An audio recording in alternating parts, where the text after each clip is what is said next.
Richard tiba di Thailand mencari sesuatu yang lebih menarik. Dia tinggal di hotel yang rusak dan ketika dia tidak bisa masuk ke kamarnya, seorang gadis, Francois, yang tinggal di kamar sebelah dengan pacarnya Tiene, membantunya.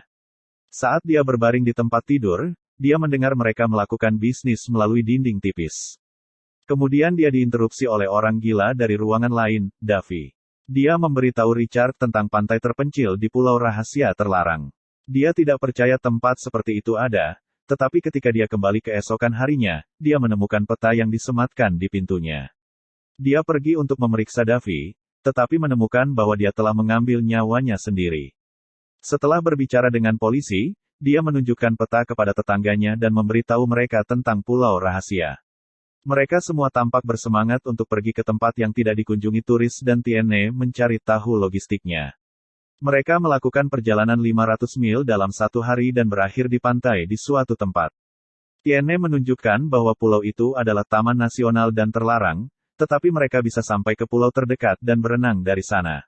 Sekali lagi, Richard tidak bisa masuk ke kamarnya karena kali ini dia kehilangan kuncinya, tetapi dua peselancar di sebelahnya mengundangnya untuk bergabung dengan mereka. Mereka berbicara tentang pulau mitos dengan pantai yang sempurna dengan pasir putih bersih dan air jernih, tapi berpikir itu hanya mitos perkotaan. Sebelum Richard melanjutkan perjalanannya keesokan harinya, dia meninggalkan salinan peta untuk mereka. Mereka naik perahu ke tujuan kedua hingga terakhir dan berkemah sepanjang malam. Richard dibangunkan oleh Francois yang memotret langit malam. Dia mengatakan bahwa mungkin ada planet seperti mereka di suatu tempat di alam semesta yang tak terbatas, dengan versi lain dari mereka memotret kembali. Dia bilang itu omong kosong sok yang biasa orang Amerika selalu katakan kepada gadis-gadis Prancis untuk tidur dengan mereka. Keesokan harinya, ketiganya mencoba memperkirakan jarak yang harus mereka tempuh untuk berenang, mengira mereka tidak akan berhasil jika terlalu jauh. Tetapi Richard berseru, jika kita tidak mencoba, kita tidak akan pernah tahu, dan dengan bersemangat melompat masuk. Setelah berenang lama dan melelahkan, akhirnya mereka sampai di pantai. Mereka menuju pedalaman dan menemukan perkebunan rami besar. Richard memperhatikan seekor monyet yang diikat dengan tali ke seorang pria yang sedang tidur dengan AK-47. Monyet membangunkannya dan ketiganya bersembunyi di lapangan. Sekelompok penjaga lain muncul dan mulai mencari mereka. Monyet itu menemukan mereka, tetapi Richard menyemprotnya dengan air dan mereka berhasil keluar tanpa diketahui. Setelah ini, pasangan itu mulai berpikir dua kali. Tetapi Richard bertekad untuk menemukan surga di bumi, jadi mereka mengikuti. Kelompok itu menuju hilir dan mencapai air terjun di atas tebing besar. Anak-anak lelaki itu berdebat tentang cara turun, tetapi Francois hanya melompat dan mendorong yang lain, jadi mereka segera menyusul. Mereka bersorak dan berteriak karena pengalaman yang menggembirakan, tetapi tiba-tiba terganggu oleh seorang pria bernama Kaati, yang bertepuk tangan. Dia mengatakan butuh 1 jam baginya untuk mengumpulkan keberanian untuk melompat. Dia kemudian membawa mereka ke desa. Mereka mengharapkan beberapa pelancong yang lewat tinggal di gua, tetapi menemukan komunitas berkembang yang benar-benar tinggal di sini untuk jangka panjang dan menyadari bahwa mereka bahkan tidak diundang. Mereka dibawa ke pemimpin komunitas, Sal, dan menunjukkan padanya peta yang dibuat Duffy. Dia memberitahu mereka bahwa Davy adalah salah satu pendiri komunitas, tetapi dia menjadi gila. Dia menjelaskan bahwa mereka menghargai privasi mereka dan bertanya apakah mereka membuat peta untuk orang lain. Mereka semua menyangkalnya dan dia tampak puas dan membakar peta. Ketiganya dibawa ke pantai di sebuah laguna dengan air biru jernih, diselimuti tebing. Mereka menikmati keindahannya, senang bahwa mereka telah benar-benar mencapai tujuan mereka dan itu sama ajaibnya dengan yang dijelaskan. Malam itu saat mereka mereda, Richard merasa bahwa dia akhirnya menemukan tempat di mana dia seharusnya berada. Hari berikutnya Sal menjelaskan bagaimana komunitas bekerja. Mereka menanam makanan mereka sendiri dan membangun rumah mereka sendiri dan hampir mandiri. Mereka hanya perlu sesekali berlayar kembali ke peradaban untuk menukar rumput dengan beras. Disepakati dengan para petani di seberang pulau bahwa mereka tidak akan diganggu selama lebih banyak orang tidak datang ke pulau itu dan rami mereka tidak dicuri, jadi mereka menanamnya sendiri. Ketiga orang Swedia itu mengajari mereka memancing dengan tombak dan Richard cukup cepat menguasainya. Komunitas ini memiliki berbagai kegiatan olahraga dan rekreasi untuk semua selera. Satu-satunya orang yang tidak disukai Richard adalah pacar Sal, Bugs, tukang kayu mereka, karena dia mengolok-olok Richard karena menjadi pekerja lepas. Komunitas ini memiliki tradisi bagi anggota yang datang terakhir untuk menato anggota berikutnya. Itu benar-benar surga, tetapi ada hal lain yang diinginkannya. Suatu hari, saat Richard menatap Francois, Kaati muncul dan memberitahu dia semua alasan dia tidak akan pernah bisa bersamanya. Tak lama setelah itu, salah satu pria mengatakan dia ingin pergi ke daratan untuk menemui dokter gigi, tetapi Sal menyangkalnya. Richard mengerti bahwa terkadang orang harus menanggung sedikit rasa sakit untuk menjaga rahasia mereka. Mereka mencabut giginya dengan tang. Malam itu, Francois mengajak Richard jalan-jalan di pantai.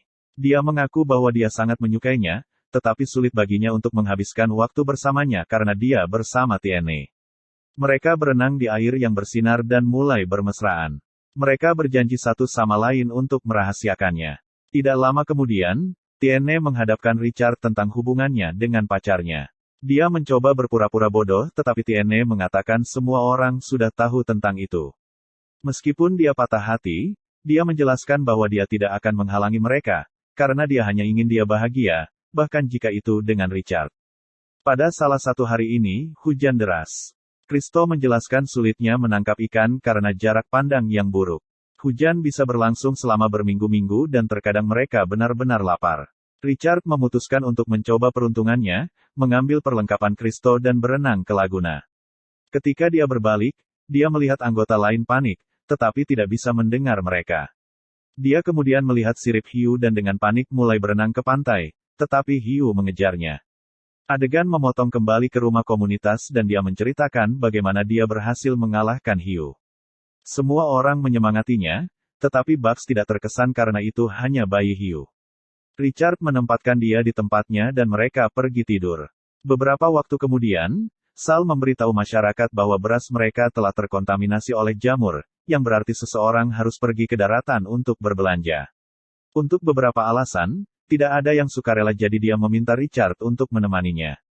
Dia tampak ragu-ragu, tetapi dia tidak benar-benar diberi pilihan. Satu persatu, para anggota memberinya daftar belanjaan mereka, yang sebagian besar terdiri dari makanan ringan, baterai, dan barang-barang kebersihan, tetapi juga banyak hal lain yang tidak bisa mereka dapatkan di sini. Terakhir, Bugs muncul, menangkapnya dengan bola, dan menyuruhnya untuk menjaga tangannya untuk dirinya sendiri dan Richard kecil di celananya.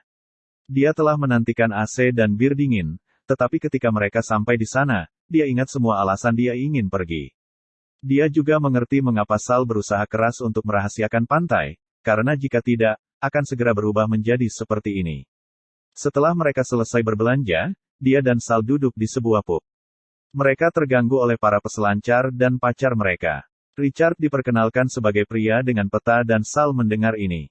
Kelompok peselancar tampaknya sangat bersemangat untuk mengunjungi pulau itu, jadi Richard memberitahu mereka bahwa peta itu palsu dan pantai tidak ada.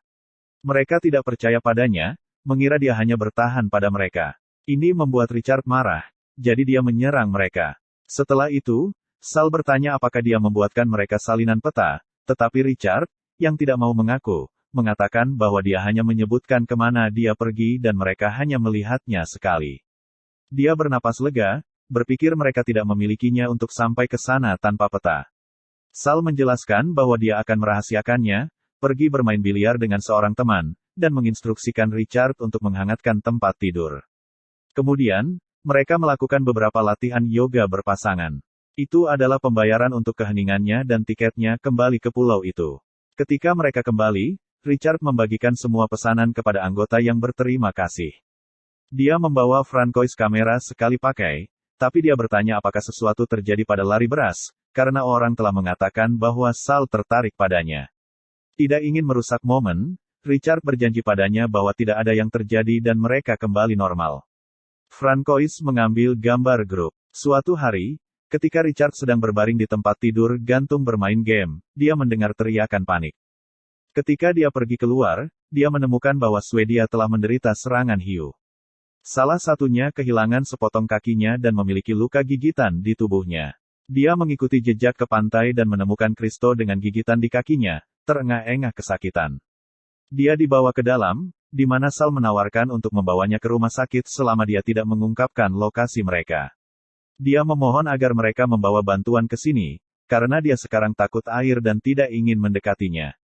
Sal menolak permintaannya dan menyuruhnya pergi atau tinggal di sini dan mengambil risiko. Para anggota memberi hormat kepada teman Kristo dan menguburkannya. Setelah pemakaman, mereka mencoba untuk kembali normal, tetapi tangisan menyakitkan Kristo yang terus-menerus membuat kelompok itu gelisah. Richard merenungkan bahwa setelah sebuah tragedi besar, seseorang harus pulih atau mati sehingga semua orang dapat mengatakan bahwa Anda adalah pria yang baik dan terus maju. Berkeliaran di antara itu benar-benar membuat orang kesal. Kelompok itu memutuskan untuk membawa Kristo ke tenda di hutan, mengabaikan permintaan Tiene. Tak lama kemudian, masyarakat kembali normal. Keluar dari akal pikiran. Beberapa waktu kemudian, Sal membawa Richard ke sisi lain pulau dan menunjukkan kepadanya para peselancar memegang peta.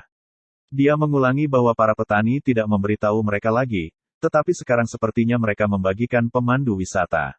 Sal sangat marah dan memerintahkannya untuk berada di sini setiap hari sampai mereka tiba untuk mengusir mereka dan mengambil peta. Richard menunjukkan bahwa mereka bisa berada di sana selama berminggu-minggu, tapi dia tidak peduli. Malam itu, Francois datang dan menamparnya. Sal memberitahu semua orang apa yang terjadi dalam perjalanan mereka. Dia tahu itu akan terjadi, tetapi tetap hancur. Seiring berlalunya waktu, dia menemukan cara baru untuk menghibur dirinya sendiri. Dia mulai menyelinap di sekitar para petani dan mengamati kegiatan sehari-hari mereka.